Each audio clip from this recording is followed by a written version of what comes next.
Hey, it's the preacher, and I've stopped along the Oregon Trail at Fort Laramie. So I'm going to take you guys along and show you some of the stops along the Oregon Trail in Wyoming and Nebraska. Just pray I don't get dysentery. You know, one thing I learned in school about the Oregon Trail is most people died of dysentery. And I had hotel biscuits and gravy this morning, so there's a pretty good chance I may not make it.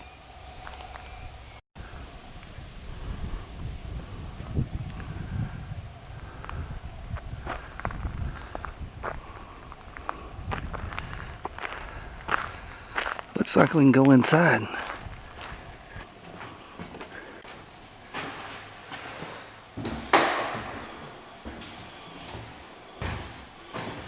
I don't know what you can see in there. It's pretty cool.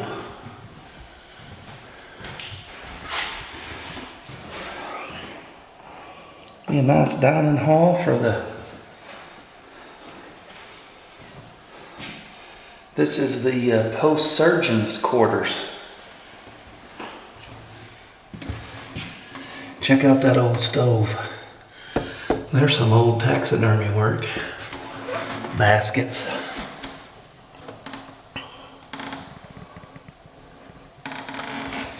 Pretty cool. Look at this floor. See where all the knots are from being worn down and people walking over it over the years? Hope I don't catch dysentery.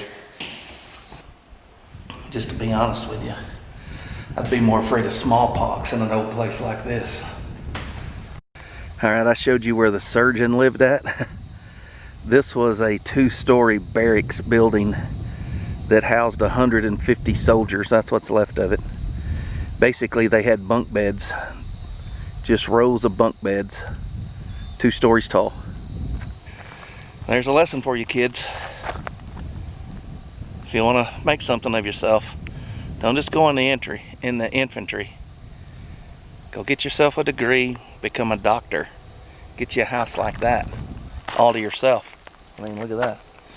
One guy living in there doing taxidermy work, or 150 guys living over there on top of each other.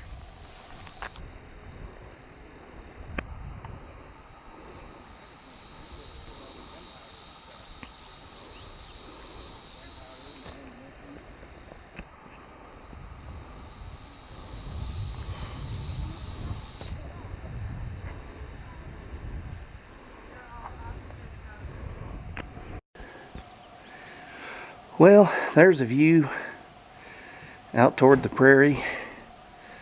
That would be a western view. There goes a rabbit. You see him? There's been a bunch of them running around.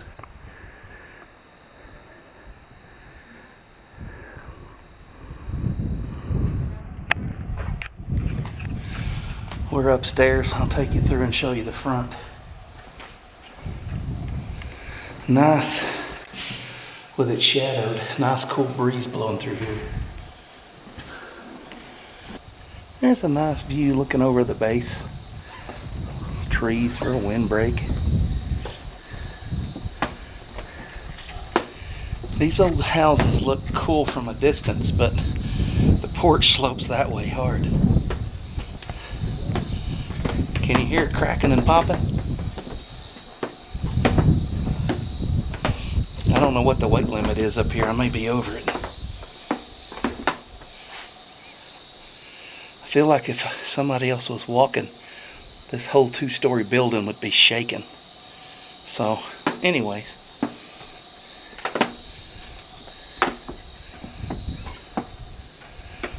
Alright, I'm going to head back to the car. You get the idea. A lot of restored buildings here. Remnants of the old fort, the old barracks. Probably if it wasn't for COVID, you could look in some of these rooms and go up and down some more of these places. But anyway, I'll turn you on further down the Oregon Trail. Alright. If you was in your wagon going 60 miles an hour backwards down the Oregon Trail, This is exactly what you would see, because this road that we're on is the old Oregon Trail. And as you come through these trees here, you're going to see Scotts Bluff, the actual bluff, not the town, is right over here on the left of your screen, just above the bill of my hat. And the trail originally went to the north of Scotts Bluff about 8 miles, but they realized they could cut between the bluff and the next hill, and it cut 8 miles off their journey. They only made 12 to 15 miles a day. But this was a monument. This was a marker. This is how they knew they were on the right trail. This is how they knew where to turn. Before road signs, if you were headed to Oregon, or you were a Mormon headed to Utah, or you were a miner headed to California, this is how you found your way. Right here through Scotts Bluff.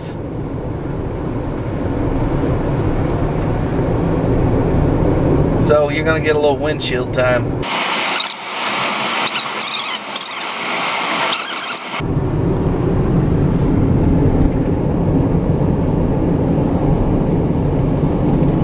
Got them nice little covered wagon and fake. Man, somebody needs to mow some grass. All right. Okay, so they have a visitor center, but due to COVID, it's closed. So I'm gonna take you to the top, which is a little winding trail, 25 miles an hour, has a tunnel or two in it. And I'll show you what we're headed to. There you go. All right, you're gonna get drunk watching me drive to the top, so I'll turn you back on when we get there. All right, when you get to the top, that's what you see. You got an 1/8 of a mile trail to the south overlook, then you got a little bit longer trail to the north. We're gonna go south first. I'll show you what it looks like from up there, and I'll kind of explain why this is here. Okay, there's the visitor center where we came in the gate, and you can see the road winds up. The wagons wouldn't have ever came up here. This is just a monument that marked where to turn and start heading a different direction or a different route. I'm gonna zoom in, and I hope I don't get too shaky, but you might be able to see water way back in there. That is the Platte River. Wagons would be coming across Nebraska following that river system. And when they saw this rock jetting out here and this, they knew it was time to veer off of the Platte River and start following a trail that wound right through here and came right up between Scotts Bluff that we're on and the bluff across the draw there. The park ranger told me the last time I was here that in the winter and before spring and it greens up, that you can still see wagon ruts at times right out in there where wagons would bog down in the mud if they came through it at different times. And so this little valley would be several different runs of passing through it. So Scotts Bluff was just a monument, just a rock outcropping that said, okay, if you were on the Oregon Trail, the Mormon Trail, the California Gold Rush Trail, it's time to veer off the Platte River here and cut through and follow this adjacent ridge, follow it down, and it shaves 8 miles off your trip. Plus it tells you when to start veering straight west, or if you want to continue going north, which river to follow, all of that. This would be the western road map, if you will.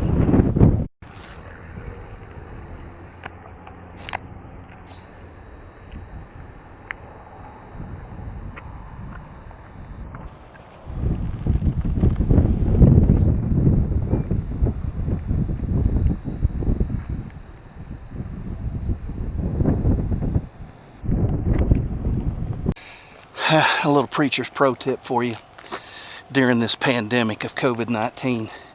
You can wear a mask while you walk by yourself on the trails, or you can do what the preacher does. I just hold my breath when I pass somebody. I protect them, I protect me. Hold your breath.